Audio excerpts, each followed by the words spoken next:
Esta conferencia comenzará a grabarse.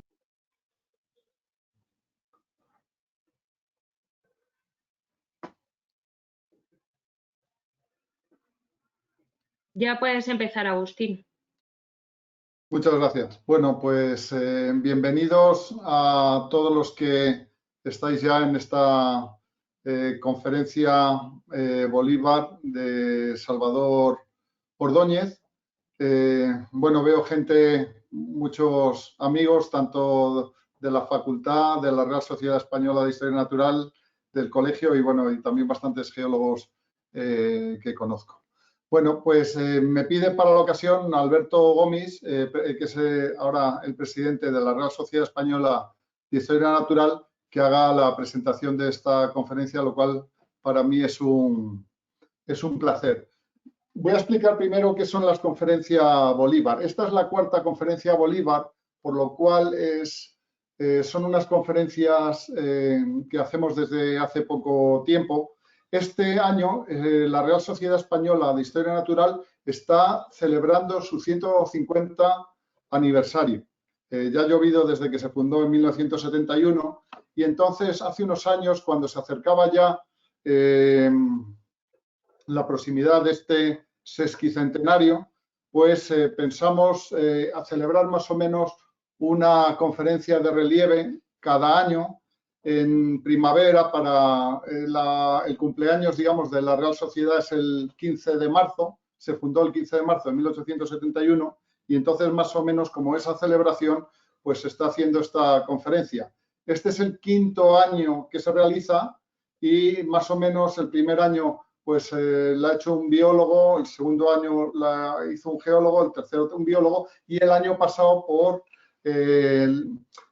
al estar confinados en el COVID y como estaba convocada la conferencia para marzo o abril, nos pilló por sorpresa y la aplazamos. Pero afortunadamente se ha aplazado, no sine die, sino que en este momento pues Salvador pues va a poder seguir con la conferencia que hubiera debido pronunciar hace un año. Bueno, también ahora quiero agradecer en nombre de la Real Sociedad Española de Historia Natural al Ilustre Colegio Oficial de Geólogos la invitación que hizo el año pasado ya para albergar entonces físicamente la conferencia que hubiera tenido lugar en la sala de reuniones del colegio. Pero como ya os he dicho, hubo un aplazamiento por el confinamiento y la retomamos ahora, pero no presencialmente, para comodidad y seguridad de todos a través del webinar del colegio, que además con todos los cursos y webinars y la acogida que han tenido este curso sabemos que es un medio que funciona bien. Antes de empezar la presentación de Salvador, veo también que está en la sala, en la pantalla, Andrés Díez, y aprovecho para felicitarle, ya que no le he visto, por la distinción que acaba de ratificar la Asamblea del Colegio en este mismo mes por su labor de divulgación de la geología. Se han hecho 5 distinciones y este año, bueno, normalmente 2, pero este año me ha parecido muy afortunada todas ellas y una es para Andrés Díaz. Bueno, pues paso ya, para no alargarme mucho, quiero ser bastante breve, a presentar a Salvador. La verdad, cuando tienes que presentar a Salvador, buscas un poquito y como es un geólogo de los más importantes de la historia, sale tanta información que uno en vez de buscar mucho tiene que andar filtrando cosas y espero no ponerle colorado. Hasta en Wikipedia pone Salvador Ordóñez Delgado, etcétera, etcétera. Es un geólogo español y entonces da más detalles. Inicia Wikipedia diciendo que fue rector de la Universidad de Alicante y posteriormente rector de la Universidad Internacional Menéndez Pelayo y bueno, y de los que estamos aquí conectados, pues todos sabemos además que es uno de los pocos científicos que ha tenido un cargo como secretario de Estado de Universidades. Bueno, paso un poquito a una visión, un repaso bibliográfico. Pues para no ser indiscretos diré que Salvador nació a mediados del siglo XX en Ríos Paso, un pueblo asturiano, es un pueblo en el valle del Huerna, al pie de un sitio tan bonito como Peña Ubiña, es también próximo a la estación de Brañillín o el puerto de Pajares. Y próximo, la primera localidad importante que hay pues es el Pola de Lena, ya cuando bajamos hacia Mieres o hacia Oviedo. Muchos de los geólogos de Madrid que me estáis oyendo, pues habréis hecho de estudiantes o de profesores campamentos en San Emilianos, en Brañillín o Villamanín, o trabajando en las obras de la autopista de León a Oviedo, o más recientemente las de la variante ferroviaria de Pajares, y por lo tanto sabéis lo bonita que es la geología de esa zona, y no es de sorprender que dado este entorno, que este entorno haya despertado su interés por la geología. Pese a ser asturiano de nacimiento, pues es licenciado en Ciencias Geológicas por la Universidad Complutense de Madrid, donde se doctoró posteriormente en 1974 con premio extraordinario, y en esta universidad impartió clase como profesor ayudante, como numerario y como titular entre 1974 y 1992. El que os habla y muchos de los que estáis ahí presentes hemos tenido la suerte de tenerle de profesor aquí en Madrid, y posteriormente se incorporó a la Universidad de Alicante como catedrático de Petrología y Geoquímica en el Departamento de Ciencias de la Tierra y del Medio Ambiente. También le pregunté el otro día a Alfredo Baratas y me ha ratificado que Salvador es miembro de la Real Sociedad nada más y nada menos que desde 1970. O sea que ya desde hace más de medio siglo pues es miembro de la Real Sociedad que organiza esta conferencia. Bueno, como os he dicho, ha sido profesor adjunto y vicedecano de la Facultad de Geológicas de la Universidad Complutense de Madrid, y también director de la Escuela de Geomología de la Universidad de Alicante y vicedecano de la Facultad de Ciencias de la misma Universidad de Alicante. Bueno, también Salvador no puede sentirse más cómodo en otro sitio que en el Ilustre Colegio Oficial de Geólogos de España, que presidió en 1998 y posteriormente, pues diré que también en 2017 fue distinguido como presidente de honor del Colegio de Geólogos, entre otros méritos por haber sido como presidente del ICOG y porque como geólogo nunca ha dejado de trasladar el mensaje a la sociedad de la importancia del conocimiento geológico para el desarrollo humano. Eso lo leo textualmente, tal y como aparece en la página web del colegio. Bueno, iré acabando pues diciendo que ocupó el cargo de rector de la Universidad de Alicante desde el 14 de junio de 2001 hasta que fue nombrado secretario de Estado de Universidades e Investigación en abril de 2004, y posteriormente, el 9 de mayo de 2006, cesó en el cargo, le sustituyó en el cargo Miguel Ángel Quintanilla, y en ese mismo año, en 2006, fue nombrado rector de la Universidad Internacional Menéndez Pelayo, cargo que ocupó hasta diciembre de 2012. Sí, he tenido la suerte de tenerlo como profesor, y os diré que como profesor era un profesor muy intenso. Yo creo que salíamos con una dinámica, salíamos incluso sudando de alguna de las clases por la intensidad que da. Me imagino que eso lo veréis ahora también en la presentación, presentaciones, clases intensas.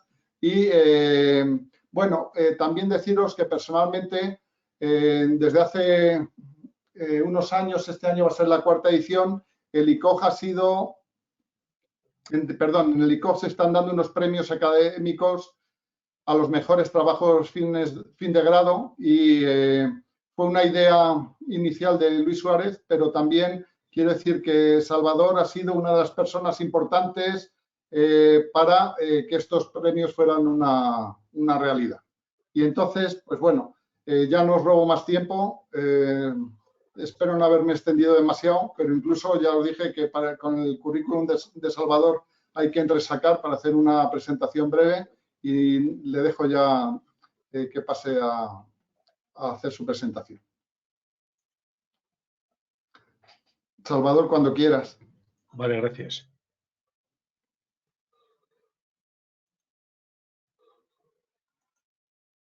¿Se ve? Perfectamente, Sí. Salvador. Muy bien. Bueno, pues nada, primero, antes de decir que muchas gracias, la verdad que ya mis estudiantes pues ya militan ya no en primera división, sino en división de honor.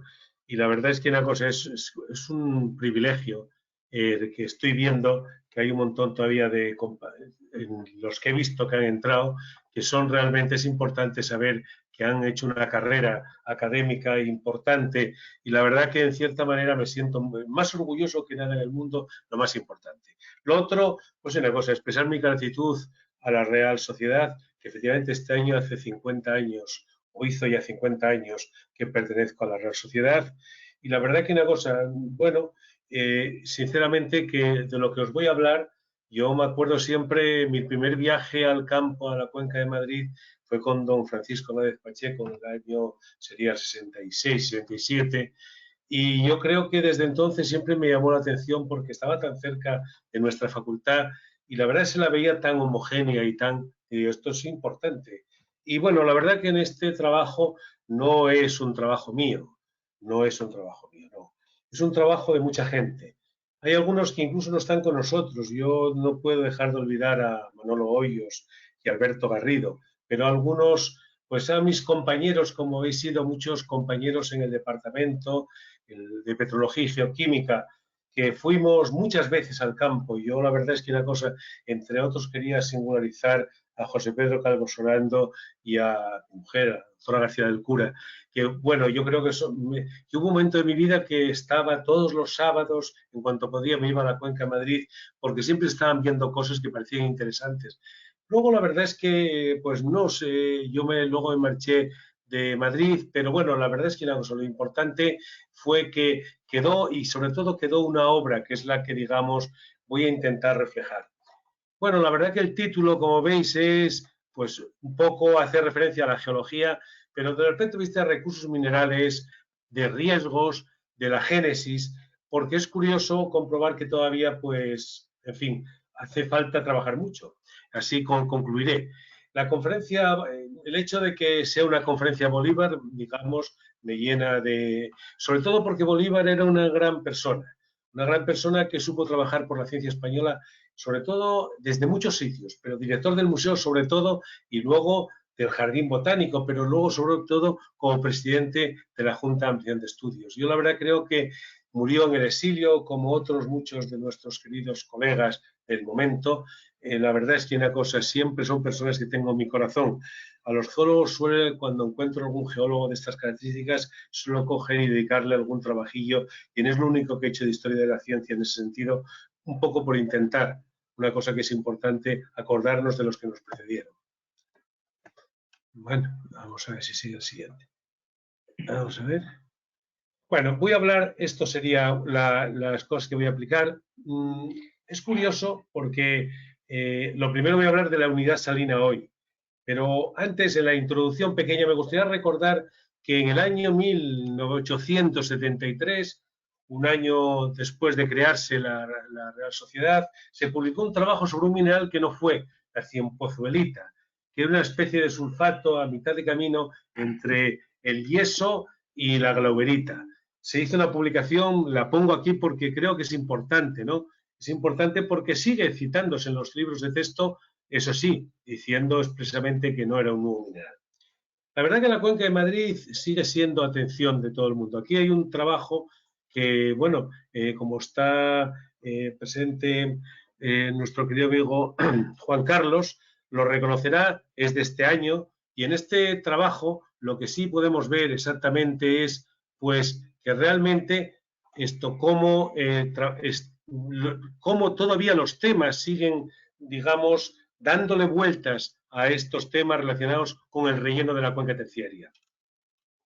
Que no va lo de pasar. Vamos a ver si... Vamos a ver. Con el ratón, o sea, con los mandos de los cursores. Mira, ahí al siguiente. Con los cursores no va, sí va, Ay, sí, pero va, pero se duerme de vez en cuando. Bueno, la unidad salina hoy, ¿cómo se la ve? Bueno, la verdad que es curioso porque es en este momento cuando entras, y no voy a leerlo todo, pero lo que sí es cierto es una cosa, lo que más preocupa en este momento son los temas geotécnicos en relación con la unidad salina. La verdad que es increíble la cantidad de trabajos que aparecen lamentando su comportamiento, tanto, pues hace poco la línea 7 estuvo cerrada unos meses para intentar. La verdad que hay una cosa, hay muchos temas alrededor de esto y yo la verdad es que me hace gracia porque quizá de los que más importantes es con mucho el del túnel que une Madrid con la Comunidad Valenciana, el túnel del Regajal. Ahí veis cómo se puede ver perfectamente cómo hay un nivel que tiene alita y uno que tiene globerita. El túnel atraviesa y ha generado muchos problemas. Aquí tenéis una visión del túnel, veis depósitos de globerita aquí a la izquierda, hay ahí una estación de bombeo, se ve un nivel muy potente de Mirabilita-Tenardita, aquí se ve el aspecto que tiene la globerita totalmente yesificada. Realmente es impresionante el problema que se ha generado con este túnel. Bueno, también hay una minería importante, ahí tenéis una minería a cielo abierto por disolución, Surquisa, del grupo Minersa y del grupo mexicano Piñoles, que desde hace unos años, desde los años 70, pues coge y extrae sulfato sódico por disolución sobre capa en la cuenca. Aquí es el aspecto que tenía cuando una visita que hicimos hace muchos años con una excursión internacional, este era el aspecto que tenía la... Y luego está la minera Santa Marta. La minera Santa Marta tiene una capacidad de producción de unas 600.000 toneladas de sulfato sódico año, es la antigua mina de la zona, y ahí tenéis un poco el aspecto, bueno, la planta y por supuesto un poco el aspecto que tiene en relación con el río, que se ve ahí el río, y se ve más o menos pues desde el vertedero de estériles a la galería de extracción que está en rojo. La verdad que es curioso porque esta mina es la más importante de la zona porque históricamente ahí, en 1852, según refería Yegros, en 1852, a principios del siglo XVIII, esto se había hecho un socavón para acceder a antiguas labores mineras. Según dicen algunos, eran bastante antiguas y se hacía en forma de unas labores subterráneas y es importante porque aquí se definió el mineral glauberita por primera vez, en 1808. Fue Brogniart, las había recogido de Imeril, y la verdad es que una cosa, todo esto significa que, bueno, hay todo un montón de historias alrededor del tema, porque estaba el estanco de la sal, no se podía extraer, y bueno, la verdad es que una cosa, la verdad es que incluso hay una mina preciosa, un título minero bonito, que es Sociedad Anónima para la explotación de la tenerdita. A mí me parece importante porque, bueno, realmente es curioso porque la tenerdita se extraía también cerca de aquí, en Carcaballana.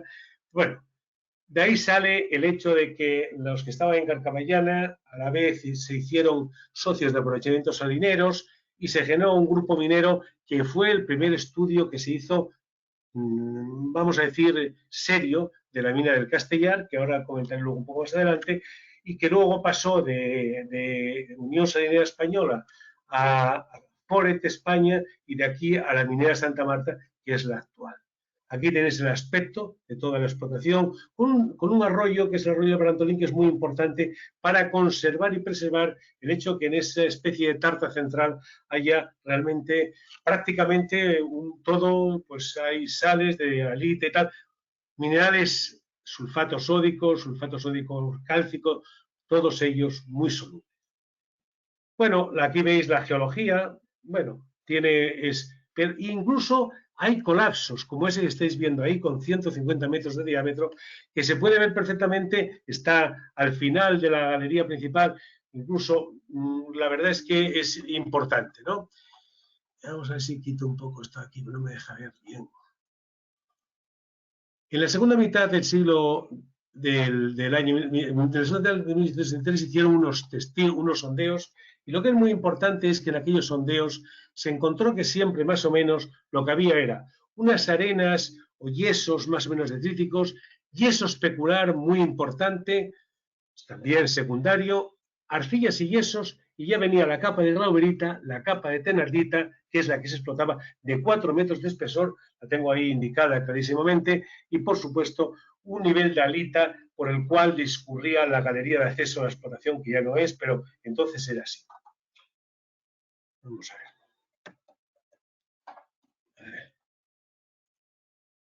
Bueno, tenemos aquí el aspecto que tiene en el frente de la mina el mineral. Fundamentalmente yo me fijaría en una cosa, en el ángulo inferior izquierdo se ve un color azulado, estenardita, con unos cristales de vez en cuando de un color, digamos, acaramelado, que es la glauberita. Hay también algo de sal común, pero realmente una cosa, son de una belleza extraordinaria. La verdad es que es difícil hacer eso. Bueno, y digamos que estos yacimientos y esta unidad salina que se definió, ahora veremos a ver su extensión, que es muy grande, pues la verdad es que una cosa importante es que fue identificada muy bien ya desde el siglo XVIII y siglo XIX.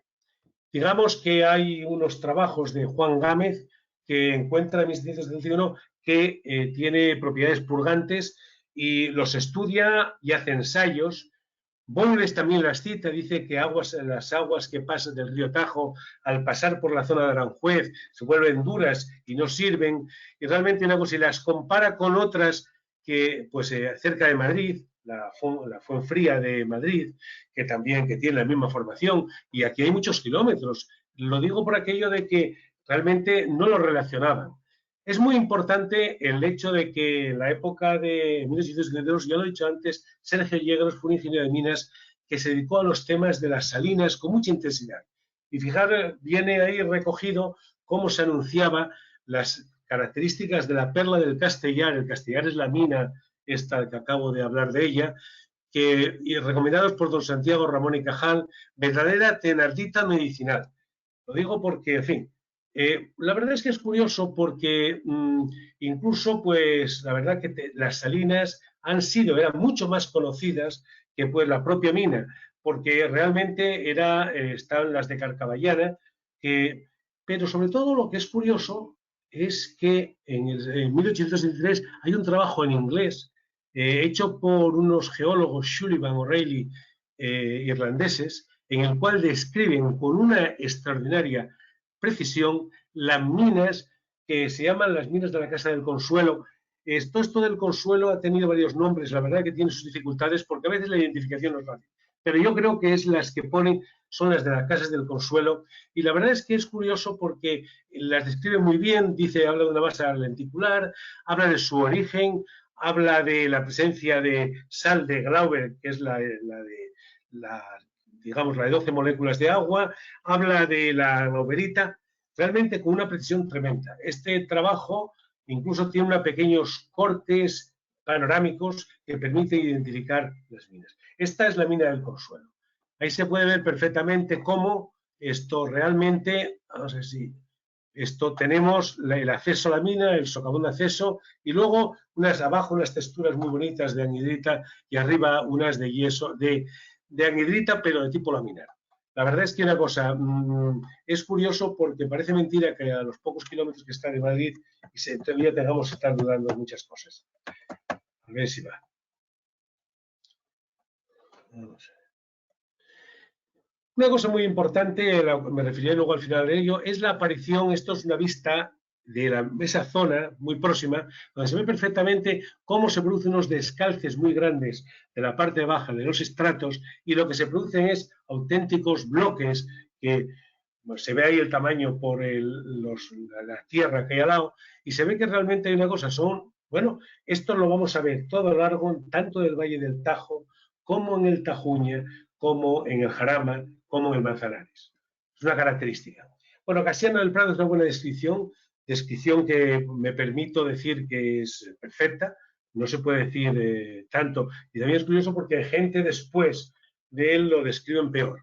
Es la descripción física y geológica de la provincia de Madrid, del año 1864. Aquí tenemos la cartografía, se pueden ver la cartografía de la zona, donde lo que no se ve muy bien es qué hacer con el yeso, pero realmente, por lo demás, no hay mucho más que decir. Bueno, la verdad es que este es el aspecto que tiene en el campo. Vilanova describió muy bien las salinas de Santiago. Concretamente, no las salinas de Santiago, lo llama salinas, está hablando de las minas. Dice que debajo de unas imponentes más de espejuelo, en fin. dice que hay sulfato de magnesio acoso, que algo hay, pero no demasiado, y describe un poco todo lo que había allí en la época de 1835. Vilanova va a hacer pronto el segundo centenario de su nacimiento. Bueno, es curioso, a nivel mundial, cuando se recogen yacimientos minerales, se cita ya la globerita en España en 100 pozuelos, cerca de Aranjuez, donde tiene este aspecto. Hay toda una industria y toda una especie, digamos, de esplendor en la zona del río Jarama, del aprovechamiento del agua que sale de estas formaciones o de agua de lisiviado de estas formaciones, que utilizando el frío en invierno se consigue sacar una mirabilita de muy buena calidad y una tenardita en el verano, sacar sal común, todo un sistema de aprovechamiento de las salinas. Calderón, en su libro bien conocido por todos, tanto en los anales, pero como libro Los Minerales de España, describe perfectamente esto con una precisión tremenda. Y la verdad es que una cosa, lo que sí es cierto es que está claro que la tenardita fue descubierta en la laguna de Espartinas por Casaseca, era el químico, y Rafael de Rodas, un diputado por Málaga que tenía negocios relacionados con el vidrio.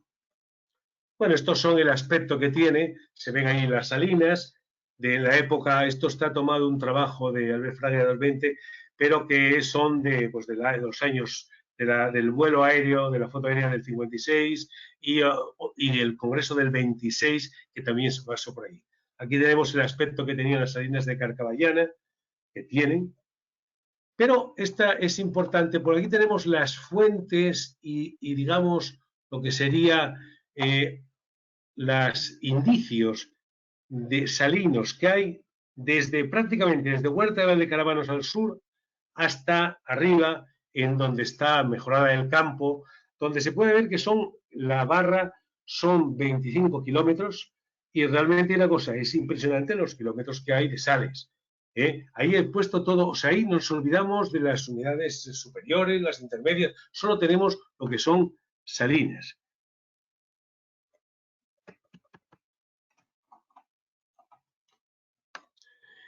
Bueno, la verdad es que la geología de las salinas del siglo XX llamó la atención.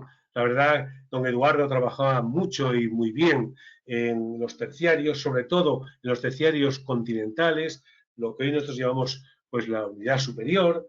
Don José Arroyo Gómez era un magnífico geólogo y también, pues evidentemente, y luego están dos mineralogistas, don Francisco Pardillo y don Lucas Fernández Navarro. Hubo una polémica muy curiosa que tiene que ver con el tema.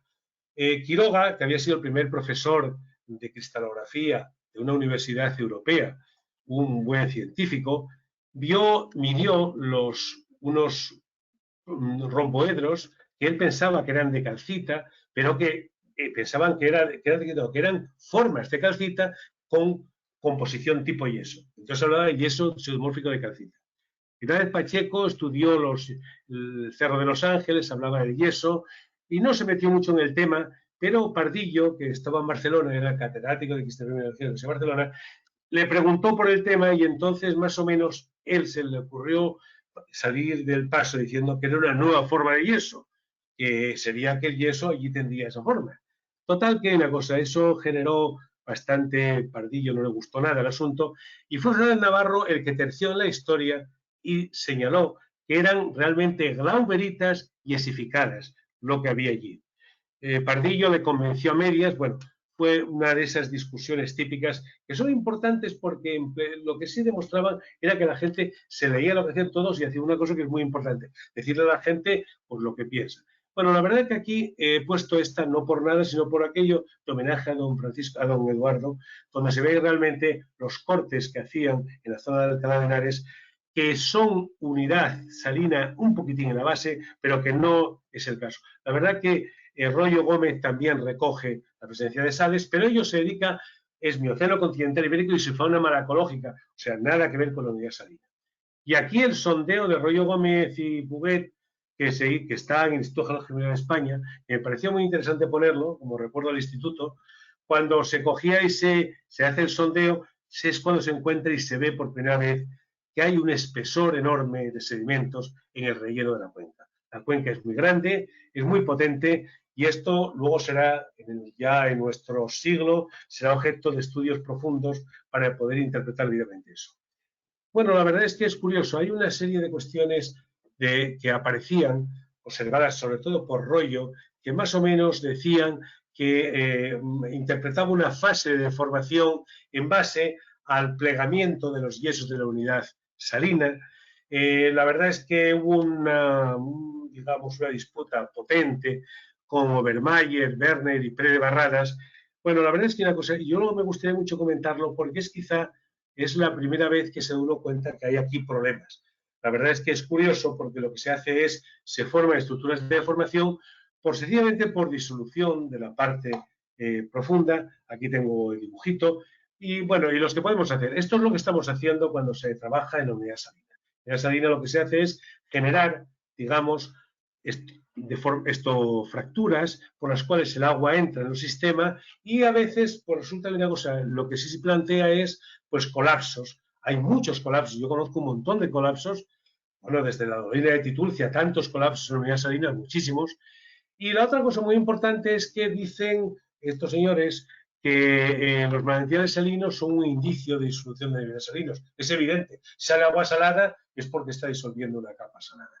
Y luego está claro que el bombeo incontrolado de los manantiales salinos no es lo mejor, sino que va acelerando el proceso de hundimiento. Esto hay mucho escrito, en fin. La estructura de la glauberita sacada de las minas, unos de la mina ¿cómo se llama?, del Castellar, y otras no se ve muy bien de dónde, fueron estudiados, hay el grupo estereocristalino de la glauberita y una investigación de Pardillo sobre lo mismo. Y la verdad que es curioso porque tampoco se pusieron de acuerdo. La verdad que es una diferencia muy pequeña desde el grupo de punto de vista estructural, ya era con difracción de rayos X. La verdad que fue un tema muy bonito y la verdad es que es un tema que es el que nos ha servido para identificar las sales en la cuenca de Madrid. Bien, la verdad es que después de la Guerra Civil hay un periodo tranquilo donde prácticamente se hace muy poco, salvo cortes en los cuales aprovechan los datos geofísicos que había hecho García Siminis en el 33 y se hacen interpretaciones como la que puede verse aquí.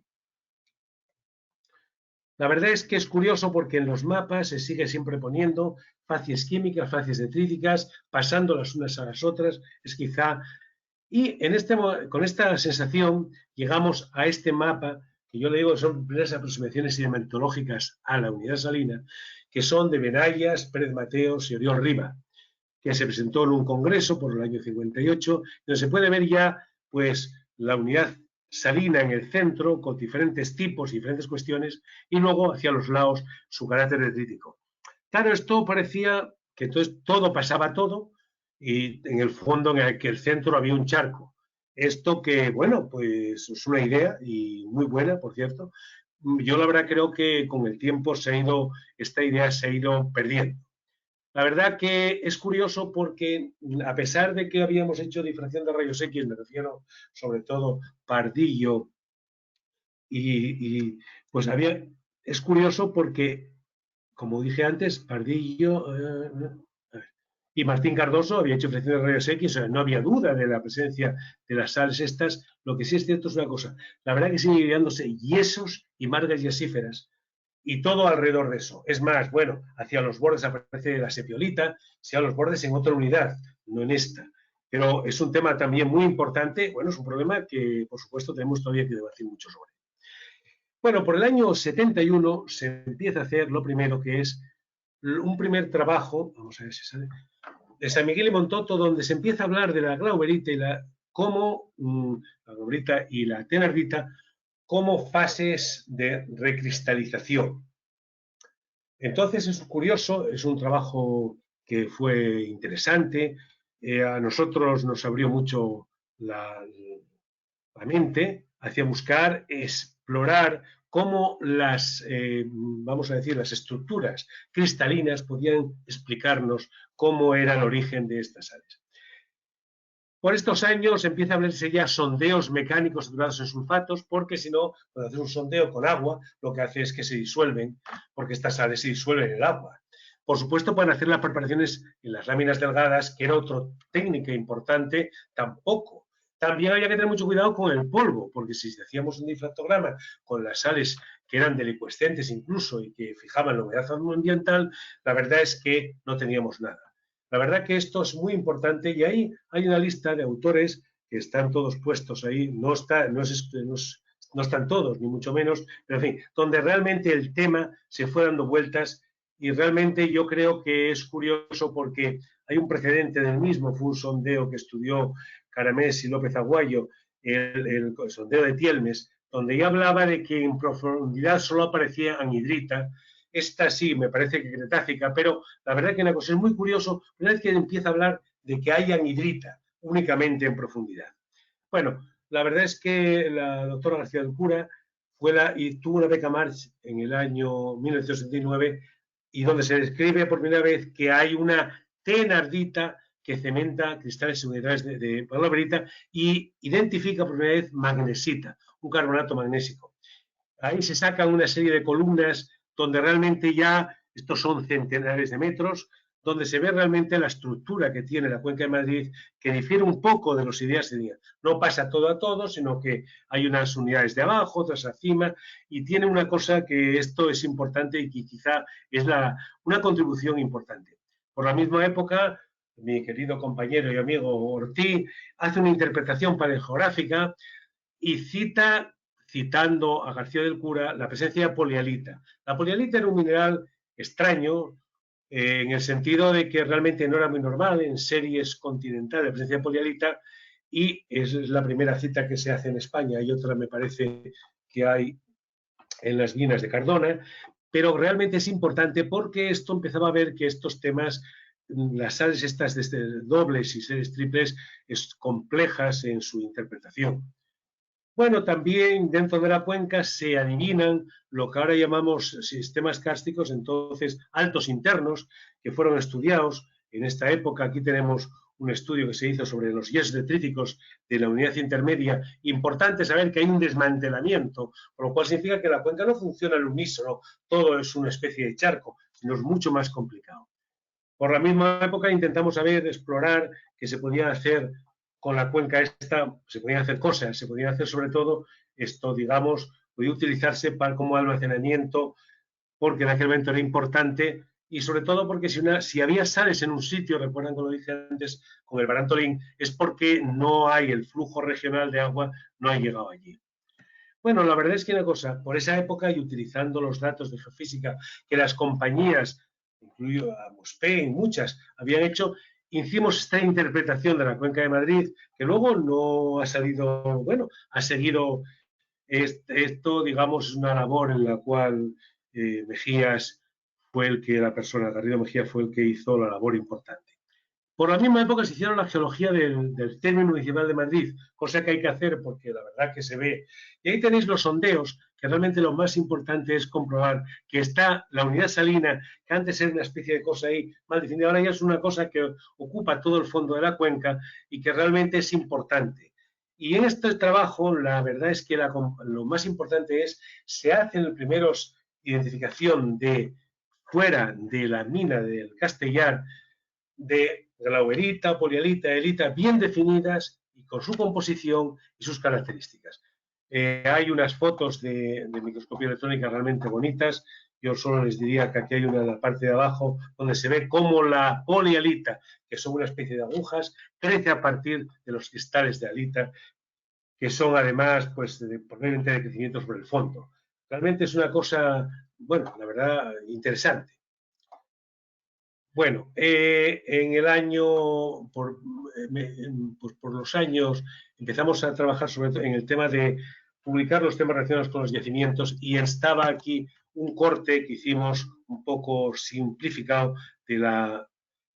Y ya entramos en una etapa ya un poco más próxima a nosotros, es cuando cogemos y empezamos a estudiar los isótopos estables. Fueron iniciados por los trabajos de García del Cura. Y la verdad es que una cosa, he puesto esto ahí del aporte 2015, no tiene nada que ver con esto. He puesto la magnesita del Tajo, que se ve claramente que no parece relacionada ni con sistemas hidrotermales, ni con lagos salados, ni con carbonatos fluviales, ni nada de eso. Es muy especial. Es con un carbono muy ligero, y la verdad es que una cosa es curioso porque en aquel momento cuando se encontró no sabíamos muy bien qué hacer con ello, pero luego los trabajos de San Montero y Rodríguez Aranda demostraron que tenía efectivamente una gran importancia en su génesis las sustancias poliméricas extracelulares, lo cual representaba que había, y sí que es cierto cuando se metió en la línea en la Universidad de París, una cosa que se observó es que se desajustaba la línea porque tenía gran cantidad de hidrocarburos, lo cual es importante. Y que luego les diré otra cosa más. Bueno, esto realmente es el modelo de Sanz y de Rodríguez y que realmente es, bueno, los datos nuestros lo corroboran absolutamente. Lo que era muy importante era ver de dónde venían tantos sulfatos. Y entonces hicimos varios trabajos en los cuales intentábamos, bueno, pues ahí tenéis la P polialita, la tenardita, glauberita, muy parecidas. Y luego veías y cuando metías un yeso, de los yesos, por ejemplo, que había, esos se iban de esto, no hacían juego en esto. Bueno, el caso es que estuvimos estudiándolo y la verdad es que se pudo ver cómo realmente y se habían analizado, evidentemente, los yesos y unidades de la parte superior del Cretácico, del Eoceno, etcétera. Resulta que tenía una composición que explicaba bastante bien, igual que parte del Trías, la composición que tenía la unidad salina. Bueno, esto tanto nosotros como el profesor Ortiz también llegáramos a la misma conclusión y se ve claramente cómo hay digamos, auténtico autocanibalismo de las unidades evaporíticas en estas cuencas interiores continentales. Intentamos ver un poco cómo funcionaba esto, las unidades salinas. Para ello hicimos cortes de detalle utilizando todos los datos que teníamos, tanto los datos procedentes de fuentes, que se ve ahí, las fuentes salinas y los pozos, las minas activas, los sondeos, y sacamos, bueno, un corte que sería este donde se ve a la derecha la Sierra de Altomira, Barajas de Melo y los depósitos salinos con su disposición. La verdad que ahí queríamos ver dos unidades, yo no sabría exactamente ahora en este momento, pero yo creo que es un tema que habría que darle muchas vueltas porque es importante de verlo. Y la otra cosa que es importante es el papel que juega lo que serían la subsidencia. Ahí tenéis un modelo de subsidencia tomado de Vicente, de 2011, se ve donde la cuenca de Madrid tiene una subsidencia tremenda en los últimos, bueno, desde los años 60 millones de años, empieza a descender, pero en algunos sitios, sobre todo la parte central, es increíble. Son 800.000 metros de subsidencia en un periodo de tiempo realmente, bueno, lo que sería la duración de terciario. Esto a mí me dio bastante que pensar y pensé que podía ser una buena. A la derecha tienen ustedes lo que es el corte que ellos hacen, donde se ve el yeso puesto. Bueno, la verdad que una cosa, yo creo que esto sería bueno ponerle, en vez del yeso, pues las sales solubles, estas que son importantes. Bueno, aquí se ve la correlación entre la cuenca de Madrid, la cuenca de Daroca, la cuenca del Ebro, la cuenca del Duero y los yesos estos, que son los que estamos llamando unidad salina, que, en fin, realmente hay una cosa, habría que reorganizarlos porque sería importante. Bueno, entonces una cosa, lo que sí es cierto es que todo eso permite asegurar que, bueno, la verdad es que hay varias unidades rellenando la cuenca, amplios sistemas lacustres. Bueno, la verdad es que todo eso significa, también queda claro que los materiales salinos del Mesozoico pueden haber influido en los sulfatos que llegaban. Y de todo ello hay una cosa que a mí me parece importante contrastar, que es de Ortiz, que dice, la verdad es que es curioso que el conocimiento de que disponemos en la actualidad de los procesos genéticos de la glauberita en estas unidades terciarias dista mucho de ser satisfactorio. Él pone una serie de unidades, que tienen ustedes ahí, etcétera, que se ve en la cuenca de Madrid como una unidad glauberítica, unidades con glauberita, las que pone XX, la verdad que es un poquitín más amplio que eso, pero en fin, pero luego están los yesos de Cerezo de Tirón, que los estudié en su momento, se estudiaron en su momento, los de Zaragoza, etcétera. Calatayud. Bueno, la verdad que una cosa, no los conocemos bien. Y esto es por lo que entro en bueno, la última fase ya, donde pretendemos ver un poco cómo es esto. Lo primero que hicimos fue, la verdad es que empezamos a estudiar las charcas saladas de La Mancha. Ahí tenemos un modelo de cómo la altura de la lámina de agua y la subsidencia y la secuencia y todo eso puede estar relacionado. Tenemos ahí una ecuación que se publicó en su momento, realmente parecía interesante verlo, ¿no? Yo creo que es una de las cosas importantes es que un playa lake, en el sentido como los de La Mancha actuales, tienen poca capacidad para formar, digamos, una secuencia salina importante. Bueno, luego hay una cosa, se estudiaron muy en detalle todos los datos relacionados con las globeritas, los tipos de globerita, los hábitos cristalinos, para intentar explicarlos, y la verdad es que parecían que había como unas globeritas que se formaban en un seno por encima del plano de sedimentación, en el seno de una salmuera, caían sobre el fondo, se orientaban. Luego, al caer sobre el fondo, algunas crecían sobre ellas cristales en formas arborescentes. Había crecimientos de tipo, digamos, poiquilotópico que englobaban la roca encajante. Todo eso intentamos encajarlo. Bien, la verdad es que, sinceramente, hemos revisado, yo ahora mismo, para preparar esta conferencia, revisé pero en aquella época yo teníamos los datos, sobre todo, de lo que sería la cuenca del Tien Shan, una cuenca terciaria muy próxima del Himalaya, el Golfo Carabogas, las cuencas arábicas, y en ellas se describían cosas que son muy parecidas a las que nosotros tenemos. O sea que tenemos la globerita nuestra, la globerita de del Tien Shan o de las globeritas que había incluso se han identificado recientemente en algunos lagos de turcos, etcétera. Y bueno, y la descripción era muy parecida, incluso espesores grandes, espesores enterrados enormes. Hablaba Brokowski de 42 metros de globerita.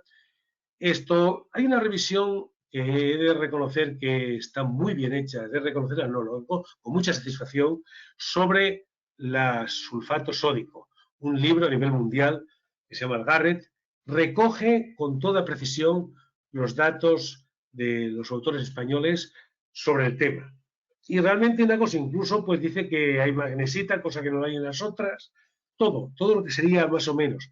Y hay que reconocer que, digamos, esto es bueno porque significa que Garrett hizo un gran trabajo y sobre todo hay una cosa, visitó todos los depósitos e hizo un trabajo realmente de alta calidad. Bueno, aquí tenemos algunos de los ejemplos que he traído aquí, por ejemplo, la Chankiri Chorum Basin en Anatolia, un depósito, estos son realmente, es un trabajo bastante reciente, del año 11 o 12 por ahí, donde se ven sondeos, donde se ve niveles de halita, prácticamente 100, 200 metros de halita, pero con pasadas de globerita. Ahí se ven ahí las pasadas de globerita que dice el señor que no tiene importancia como mineral, pero que tiene importancia para saber que en los lagos semejantes puede haber esto. Aquí tenemos un trabajo muy reciente, Kaninsky Social, donde se puede ver la globerita y niveles de globerita con mezcla de carbonato, que son muy parecidos, son de la cuenca, de la parte central de Turquía. Bueno, en este sentido, nosotros lo que hacíamos en aquel momento, y bueno, yo sigo haciéndolo, realmente es coger e intentar ver, desde el punto de físico-químico, son la forma más, digamos, de abordar el problema sencilla, ¿no?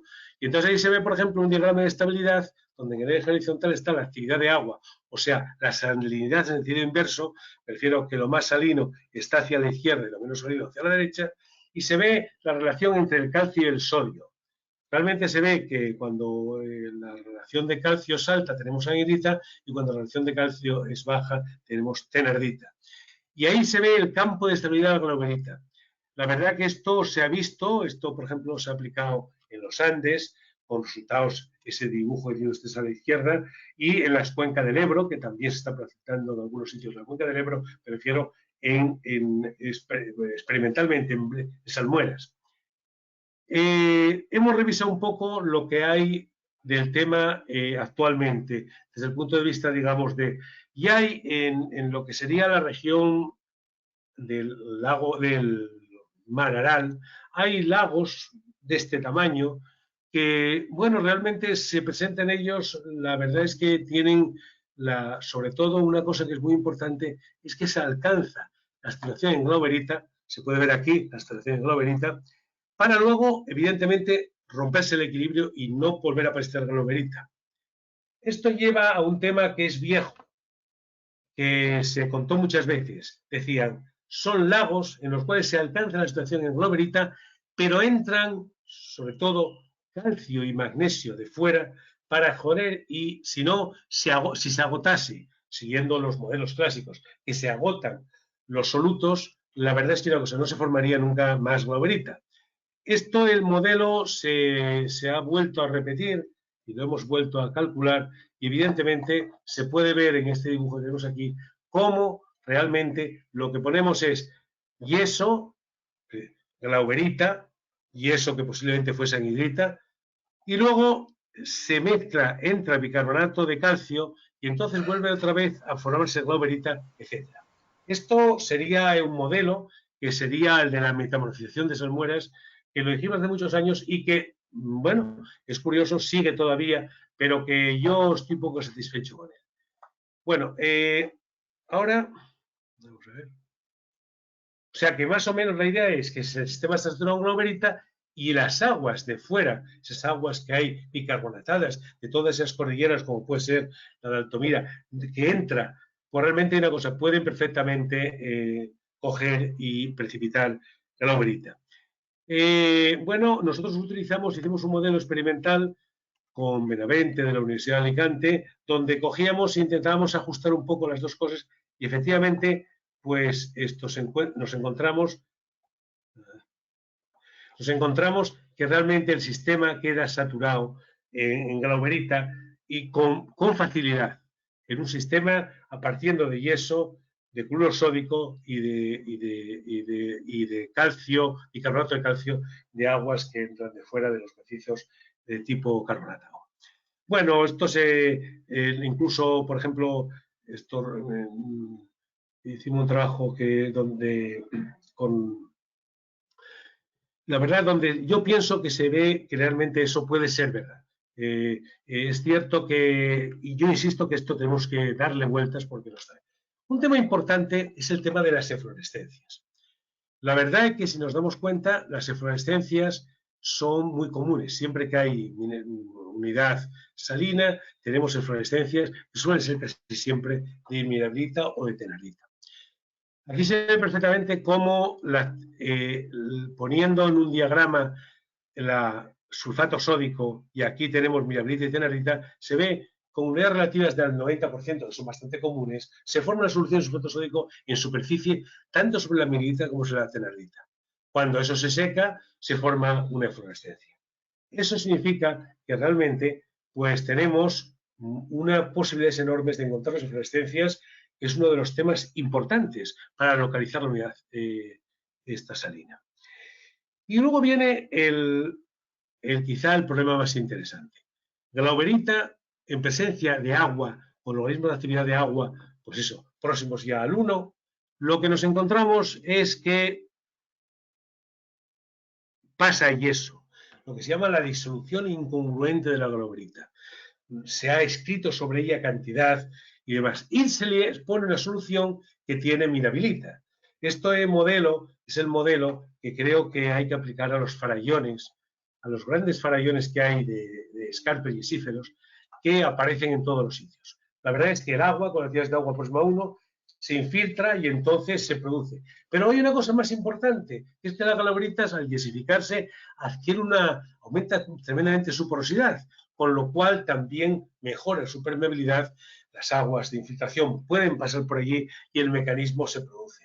Y entonces la unidad salina da lugar a niveles que tienen eflorescencias como manifestación exterior y, digamos, yesos como residuo.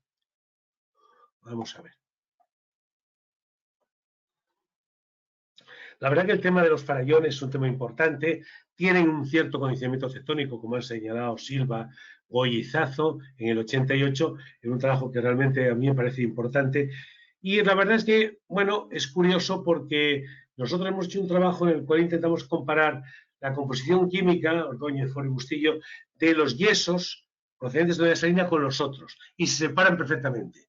Perfectamente. La verdad que están los de la unidad salina, están empobrecidos contra toda lógica en litio, potasio, sodio y en sales, lo cual significa que están lisiviados. Por lo tanto, creo que es un tema importante.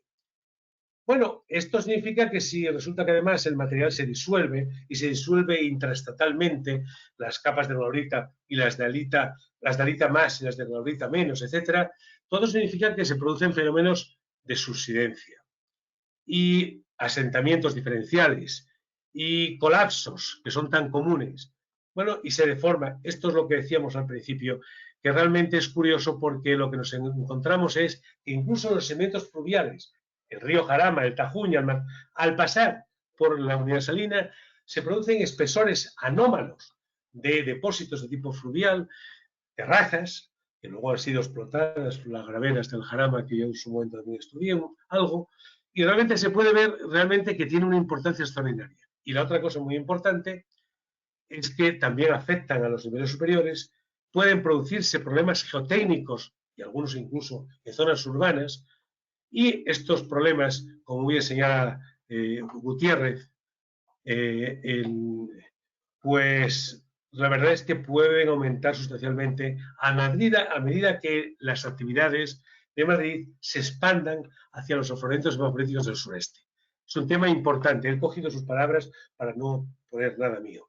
Bueno, como veis, hay una cosa, evidentemente, en la evolución de los escarpes, hay una acción muy importante de un derrumbe por flexión por efecto del descalce de la parte baja y se va abriendo y cayendo hacia las vertientes. Realmente es un tema que se observa en muchos sitios.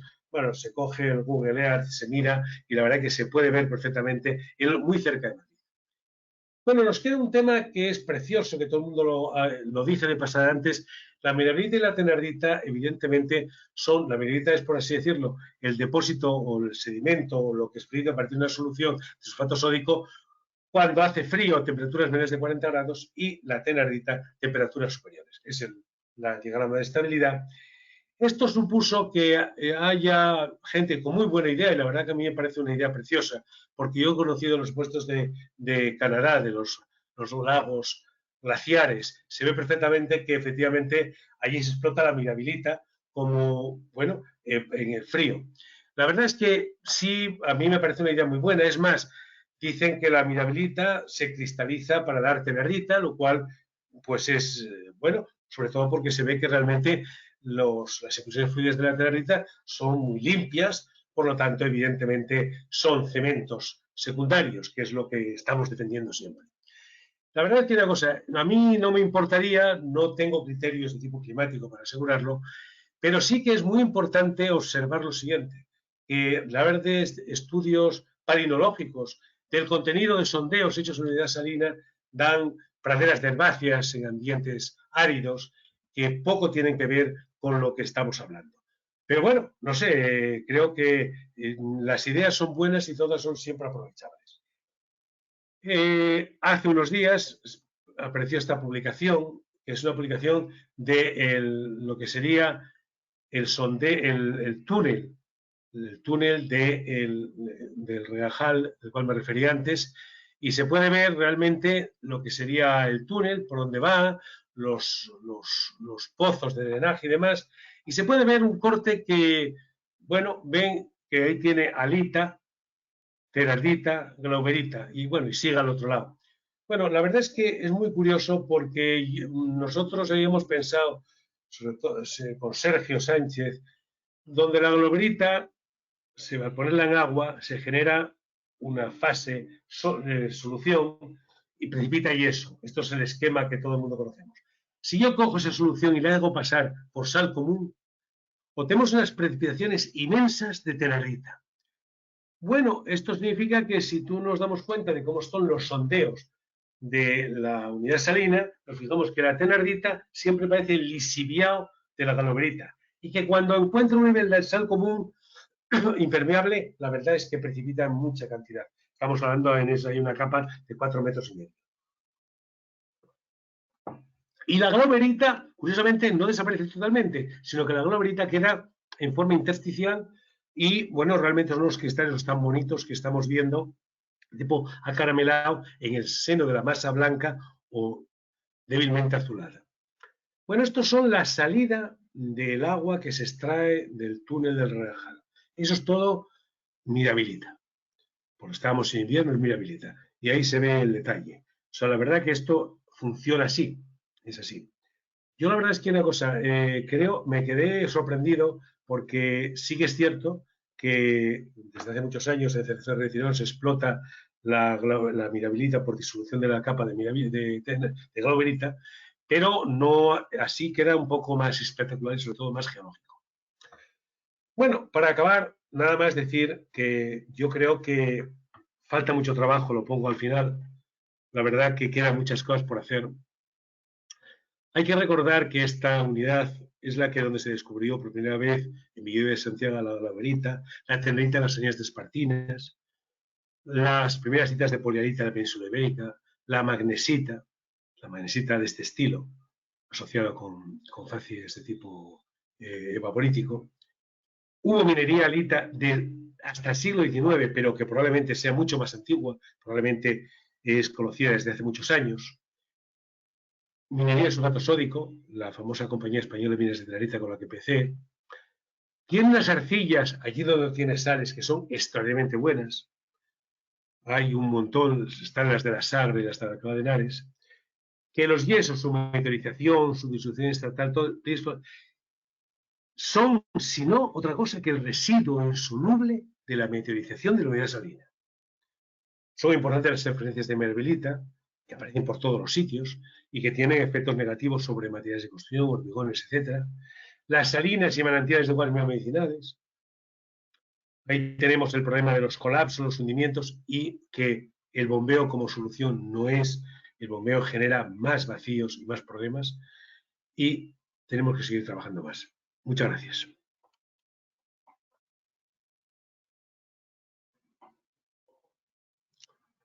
Muchísimas gracias, Salvador.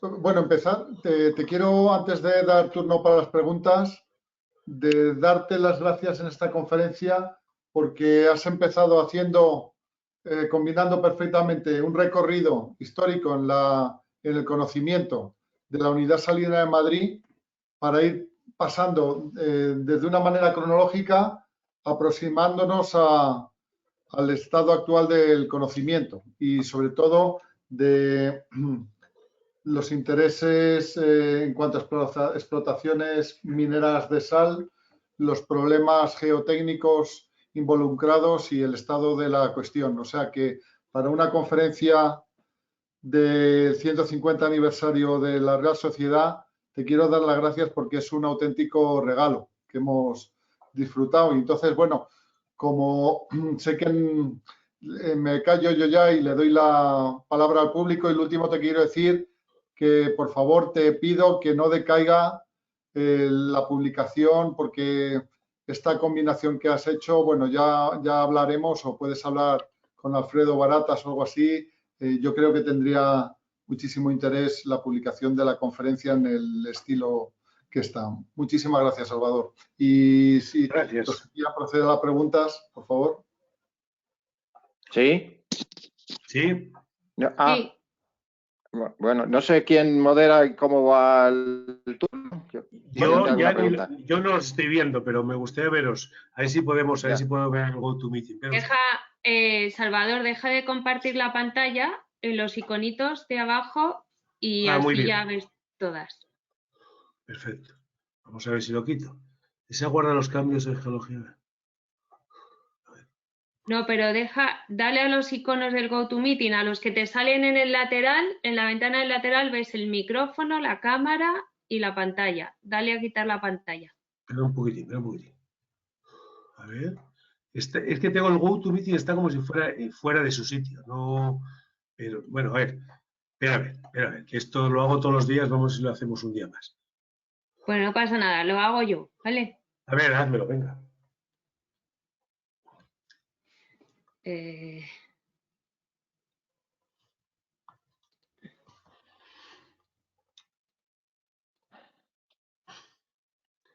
Ahora, perfecto, ahora está muy bien, de acuerdo.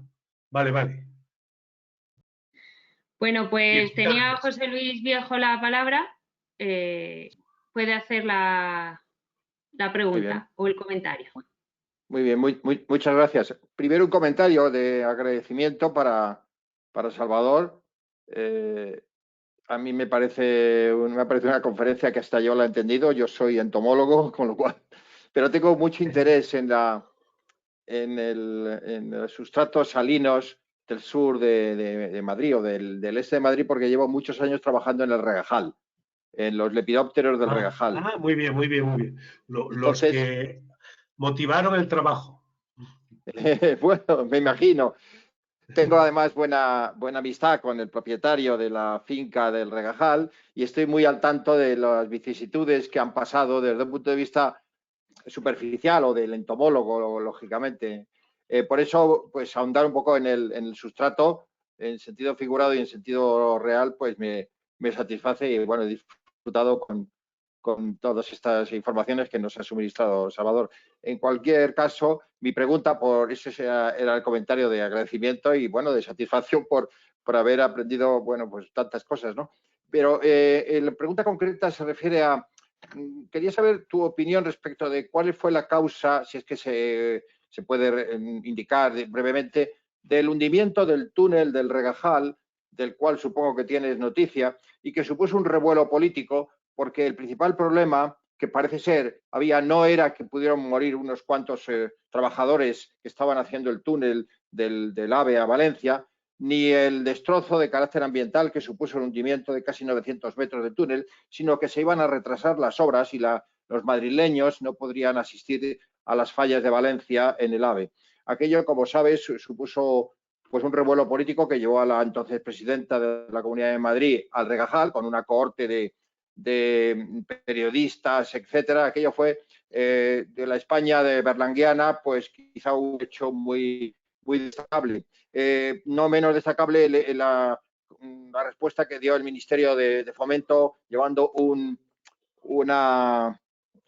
salón de actos portátil, que yo desconocía que hubiera salones de actos portátiles para hacer una rueda de prensa al día siguiente allí mismo, donde se habían producido en la plataforma del AVE, ¿no? El hundimiento. Bueno, al margen de todas estas cosas que realmente son patéticas, si no fuera, podría haber sido dramático el hecho del hundimiento. Debo decir que me habían consultado, yo tengo cierto conocimiento de la entomología, sobre todo los lepidópteros de la zona, me habían consultado, no sé para qué, pero en fin, de mi opinión respecto de cómo realizar ese túnel. Yo dije que eso no entiendo nada de geotecnia, soy entomólogo, insisto, pero que me daba la sensación que las tuneladoras que se usaban para el metro de Madrid, en las Arcosas de Madrid, de poco iban a servir, por muy rápidas y eficientes que fueran en otros sustratos. Esa fue mi humilde aportación. Por supuesto, no se hizo absolutamente ningún caso y se hizo como lo que sucedió. Entonces hubo un hundimiento de como 900 metros. Quería saber tu opinión respecto a ese hundimiento y a qué se pudo deber y si era evitable o no, o era imprevisible. Muchas gracias. La verdad que los que hacen túneles, los que no hacen túneles no se les cae. La verdad que el tema del sitio es difícil, es complejo, hay muchas cosas ahí. La verdad es que la unidad ahí, como ves, los cortes que se han presentado son bastante atípicos, incluso con los que conocemos nosotros, incluso de la mina. Por lo tanto, hay una cosa, lo que sí es cierto, por eso lo dije desde el principio, que tenemos que tener más infraestructura geológica hecha, porque es un problema eso. Y la verdad es que no es fácil. Y la verdad es que no hay soluciones fáciles para darle a una cosa donde realmente tú estás atravesando unos materiales con unas características geotécnicas complejas. La verdad es que una cosa, el material está flojo, está fisurado, pero está fisurado aquí y allí no. La verdad es que una cosa, es verdad que yo incluso también en algún momento, pues con gente que conozco, estuvo trabajando en el tema. Todo el mundo se asusta, pero dicen, oye, hay que hacer un túnel, pues hay que hacer un túnel. El problema de todo esto es que, insisto, ha pasado con muchos túneles. Los grandes túneles tienen grandes problemas porque su geología se conoce el día que se cierran. Cuando ya están hechos, ya se sabe la geología, pero antes no, y tienen muchísimos problemas. Yo culpas nunca he hecho a nadie, sino yo una cosa, porque, y si no he tenido desgracias, mejor. La verdad que no, son temas difíciles. Porque, por ejemplo, la línea 7 de Madrid tiene problemas. Y la verdad que la línea 7 va exactamente por aquello que dije yo. Pues había hecho un estudio geológico del municipio de Madrid, en época, me parece que el alcalde era entonces Tiano Galván, se hizo, se señalaron los sitios y va por plena zona negrecita. Pero bueno, la verdad es que no, o sea, yo creo que son temas que lo que sí hay que hacer es aprender e intentar hacerlo bien. Porque, bueno, me imagino que alguien de una empresa un día le dijeron, oye, que tienes que hacer un túnel, y me imagino que lo calculó, lo hizo, hicieron unos sondeos, vieron que podían resistir, pero ten en cuenta una cosa, para que te hagas una idea, un mineral que se descubrió en España, todavía tenemos dudas sobre su energía libre. Me refiero que tendríamos que estudiar bastante de la galoberita. Yo es un tema que siempre me ha dejado un poco sorprendido. Hace falta datos, hace falta investigación de base. Igual que cuando estamos hablando de la pandemia decimos que hace falta más ciencia, esto más ciencia también. Es natural, es de ciencias naturales, es geología, pero ciencia también, trabajo. Yo digo una cosa, la verdad que una unidad como esta, debajo de una ciudad, que tiene una ciudad encima de varios millones de personas, con problemas aquí y allá, que se coge, se hacen cosas, la verdad que una cosa, creo que debería estar mejor estudiado el subsuelo, digo yo. Muy bien, muchísimas gracias. A ti. Jesús Rodríguez quería dar su opinión sobre el hundimiento del túnel. Pues muy bien, es una muy buena opinión. Venga, Jesús.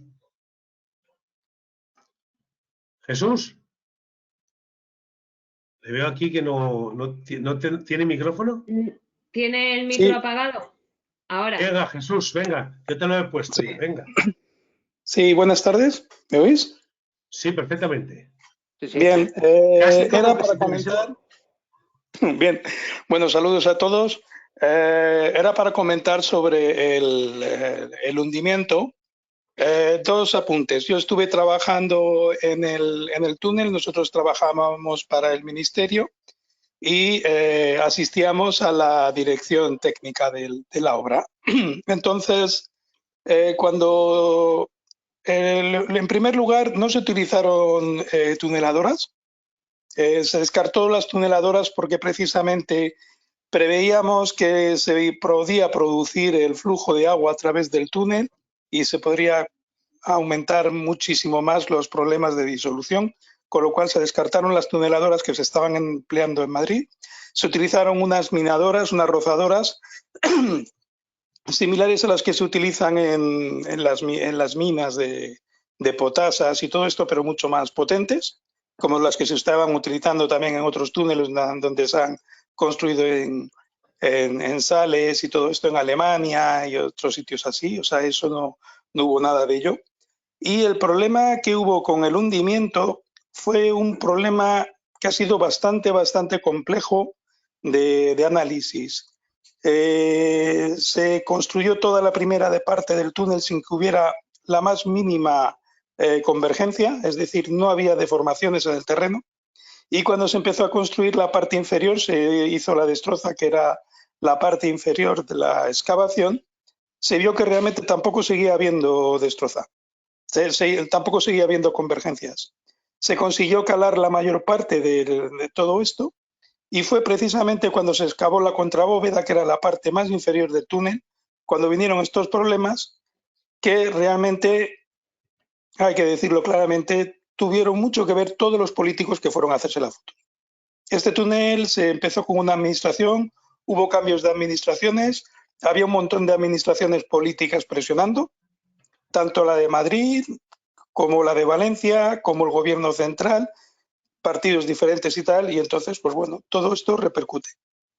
Todo esto repercute y realmente no fue un problema tanto geotécnico de que no estuviera bien conocido el terreno, todo esto tal, como de las presiones políticas que hubo.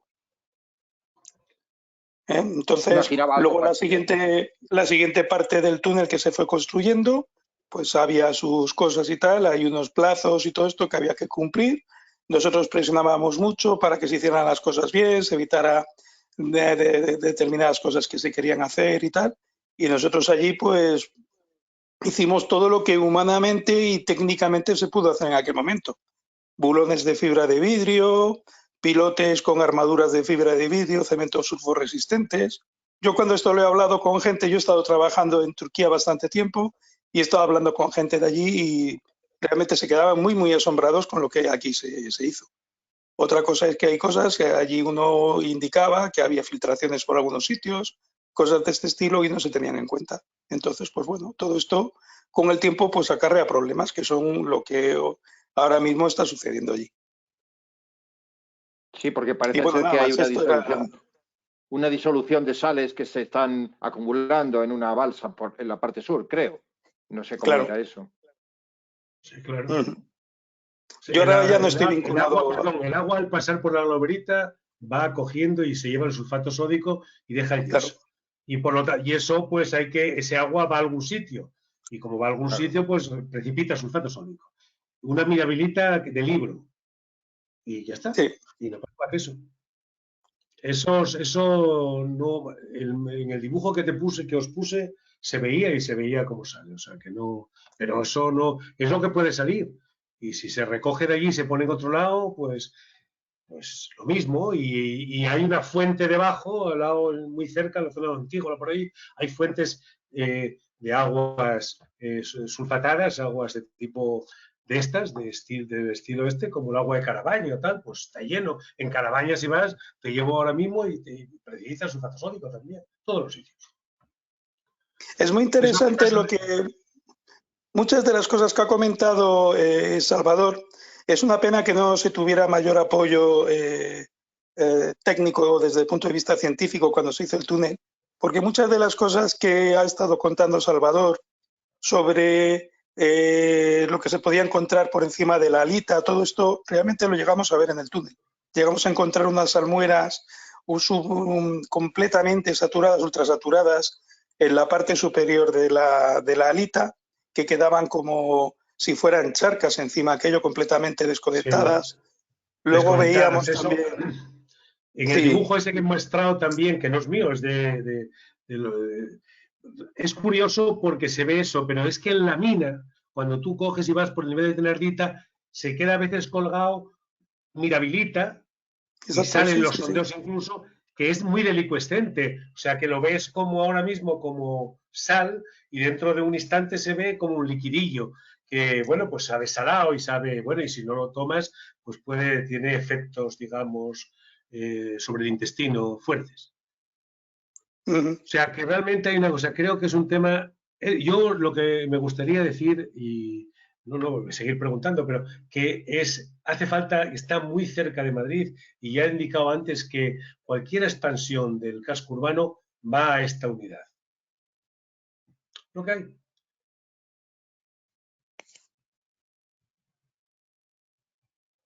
¿Hay más preguntas para Salvador, por favor?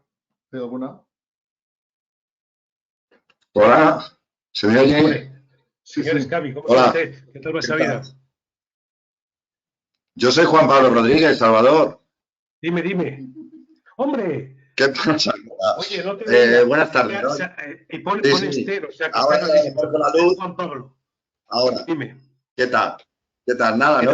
Felicitarte por la conferencia, me ha gustado mucho y nada, pues simplemente me podía comentar algunas cosas del túnel de Regajal. Curiosamente, donde hubo el colapso es la zona donde menos sales hay, cuidadito. Donde menos sales hay.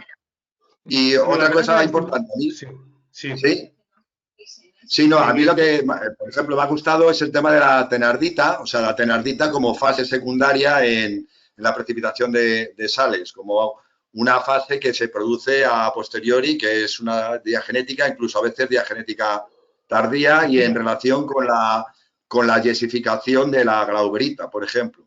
Juan Pablo, una cosa que tenemos que hacer es escribir esto, porque yo estoy esperando. Sí. Es muy interesante ese tema. Ese tema llevamos Sergio, que también lo conoces, y yo muchos años hablándolo, porque es lo que se deduce, porque se ve claramente que incluso la tenardita no aparece en capas continuas, sino aparece una especie de lentejones que son siempre, digamos, tangentes a la glauberita. Entonces, algo debe querer decir, pero claro, la verdad que no es nada fácil. Las minas son oscuras, hay muchos problemas, tampoco yo ahora tengo muchos medios para investigar, en fin, Es lo de siempre, hay que investigar, hay que ver cosas y sobre todo es muy bueno, yo esto lo decía por cualquier trabajo, aportar ideas nuevas que pueden servir para de ahí arrancar y una cosa a lo mejor no es del todo cierto, pues puede salir algo interesante y con futuro.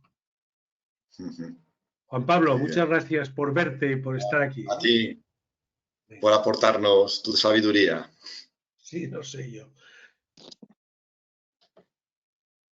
¿Más intervenciones? Yo quería hacer una pregunta a Salvador. Salvador, he visto que habéis usado el sondeo de Tielmes y el de Alcalá de Henares y tal.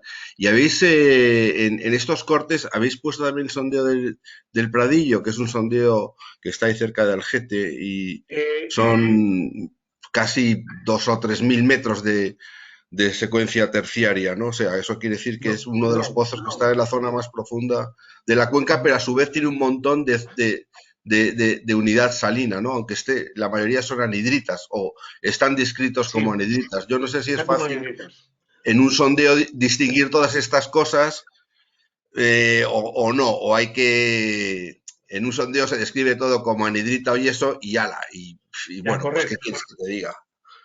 No, Jaime, verás, una cosa, yo el sondeo del Pradillo no, sí, lo he visto, incluso es más, lo he utilizado, pero no he metido porque, bueno, no era el lugar, no era, porque estábamos con el de Tribaldos, que lo había utilizado Juan Pablo, y para el tema de las presencias de anhidritas y demás, pero esto realmente una cosa sí que es importante es que los sondeos que no están hechos con fines de recuperar sales, lo que se recupera es lo que queda después de lisiviarlos con agua. Eso es un problema.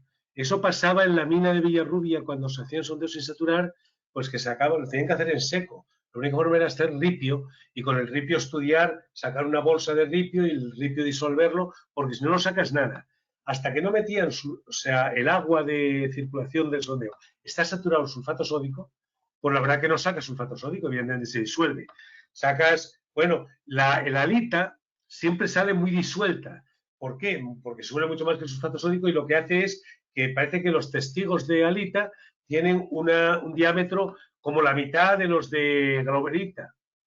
Es por eso. Y entonces, primero hay que hacer es saturar. Entonces, estos sondeos que se han hecho para petróleo, pues hombre, si tienen anhidritas se conservan perfectamente y están ahí. Pero si tienen otras sales, me gusta saber cómo están. ¿Entiendes lo que quiero decir?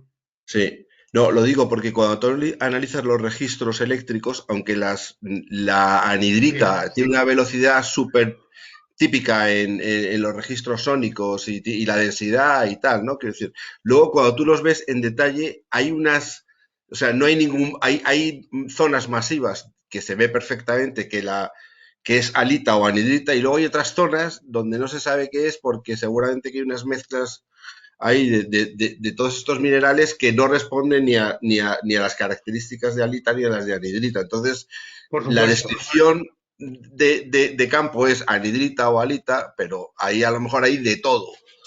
Lo que pasa es que, bueno, la descripción que se hace a pie de pozo, pues bueno, no puede ser mejor o la gente no está entrenada para hacerlo mejor. Pero es decir, a lo mejor luego mirándolo con más cariño, sabiendo lo que quieres buscar, a lo mejor lo encuentras, ¿no? Por eso era esa la pregunta, ¿no? Así es, Jaime, así es. Tú de eso sabes mucho, tú tus trías y tus alitas las has visto perfectamente. O sea que bueno, sí, es que hay muchos sondeos donde lo que te parece que estás viendo son polialitas o sales que yo no sé qué sales son, pero no son lo típico de anhidrita y halita. Hay otra cosa que no se sabe lo que es. La polialita también se disuelve incongruentemente y da yeso también. O sea, todo esto es muy bonito y a mí me gusta mucho. La verdad es que siempre me he gustado. El problema que tiene siempre es el mismo. Que, bueno, pues hay que tener medios, sobre todo porque cuando se hace un sondeo es muy difícil que te llame y diga, oye, vente para acá. Cuando el sondeo del Regahal iban a llamarnos, pero no se podía porque yo estaba de rector en una universidad y no se puede. Entonces, hay una cosa, la verdad que mi afición me puede siempre, pero hay casos, claro, que lo que no se puede hacer, no se puede. Pues muchas gracias, me ha gustado mucho. Muchas gracias, Jaime. Gracias a ti. Gracias.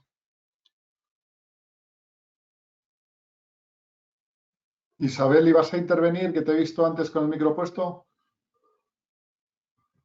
No, perdón, que se me ha abierto. Nada, nada. Bueno, ¿Alguna pregunta más para Salvador? y además tienen todos mi teléfono, todo el mundo puede llamarme, puede decirme, soy salvador@ua.es. Todos me conocéis y conozco prácticamente todos los que hay ahí mirando, o sea que realmente sin ningún problema. Yo simplemente quería reiterar mi gratitud por estar rodeado de tan ilustres geólogos que me han ayudado a comprender un poco más el sustrato por el que he caminado mucho tiempo y por el que pululan tanta diversidad de plantas y, por tanto, de insectos. Y bueno, pues que si esto sirve para que en algún momento podamos hacer una excursión, que me enseñéis in situ. Yo os enseño los lepidópteros, por favor. Pues, yo me encanta. Oye, el botánico, hay un botánico que se pasó parte de su vida por la Unidad Salina, un botánico sueco, que luego murió en Iberoamérica. ¿Cómo se llama? Felling. Hay un botánico muy famoso que recorrió la cuenca de Madrid buscando especies botánicas, porque en realidad era por culpa de las sales, tenía plantas vinculadas a suelos salinos. Era toda la diversidad que hay allí se debe a todo esto, ¿eh? O sea, todo lo que hay por encima. El clima es importante, pero es mucho más importante para ese pH alto y todas esas sales raras, que es la que dan una diversidad inmensa en aquellos cerros que dan lugar a, pues eso, a una diversidad de más de 600 especies vegetales, tantas como en toda Suecia. Y hay del orden de miles de, fácilmente puede haber 1000 o 2000, 1000 y pico especies de lepidópteros en la unidad salina, ¿no? Pues nada, a cuidar la unidad salina y bueno, y a utilizarla racionalmente para que no haya problemas. Muy bien, gracias. Muchas gracias a vosotros. Bueno, pues si os parece bien, vamos a despedir la sesión. Yo, como he iniciado haciendo la presentación a Salvador, tengo que pedir perdón que no he hecho dentro de la presentación nada relacionado con la investigación, pero parte de ella ha quedado patente a lo largo de la conferencia, con lo cual ahí afortunadamente hubiera sido una pequeña reiteración, aunque ha sido un fallo grande, que te pido disculpas. Y bueno, pues muchas gracias por la presencia a este acto mixto convocado por una parte por la Real Sociedad Española de Historia Natural, pero al que ha dado también cabida el Colegio de Geólogos. Tú, Salvador, y bueno, igual que muchos otros, somos de ambas, bueno, del colegio y de la Real Sociedad y posiblemente de la Sociedad Geológica también. Y entonces, bueno, pues a todos los amigos que vemos aquí de una y otra parte, pues un cordial saludo. Y bueno, pues muchísimas gracias por la conferencia y las preguntas, que ha sido muy interesante. Te recomiendo, Salvador, también que conectes un momentito el chat, porque hay mucha gente que se está despidiendo de ti. Paloma de las Heras, Miguel Gómez. Lo estoy viendo. Y entonces, bueno, pues por lo menos para... Leandro de palabra, tiene voz. Zabala, David.